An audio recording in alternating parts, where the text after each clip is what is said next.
Magandang buhay, bagong Pilipinas. Happy Valentine's Day sa ating mga mahal na nanonood. Naku, narito na naman ang pinakaabangang araw ng mga magkasintahan.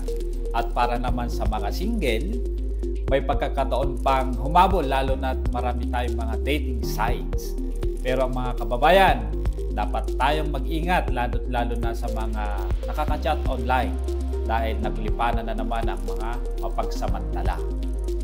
Yun mga tipong paibigin ka, pero ang pakay pala sa'yo ay laman ng inyong pulsa. Ayon sa Scam Watch Pilipinas, mayroon 8 klase ng scammer na dapat nating iwasan ngayong Valentine's Day.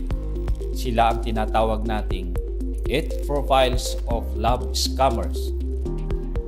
Una, andyan ang sad girl or sad boy, yung tipong dadaanin ka sa mga malulungkot na kwento at palalambutin ang iyong puso hanggang sa mahuthutong ka ng mga maliit o malaking halaga.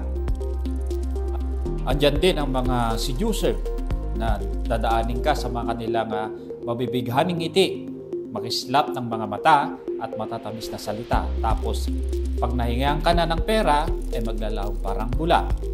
Mayroon namang tinatawag na investor o yung nagpapanggap na businessman o woman na maliban sa pangako ng pag-ibig ay hikayatin kang mag-invest sa isang business para sa inyong future.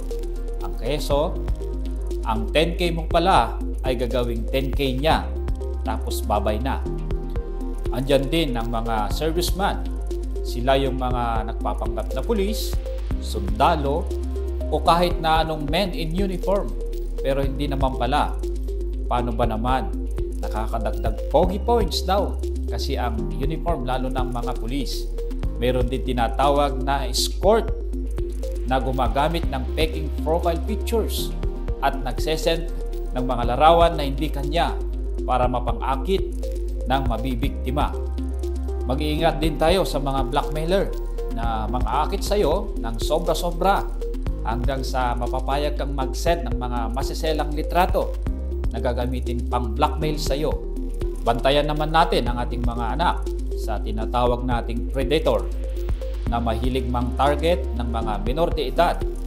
At delikado din ang mga slow burn na tila matyaga, mabait, at yung tipong Mr. Right. Kaso lang, imbis na the one, the scam pala.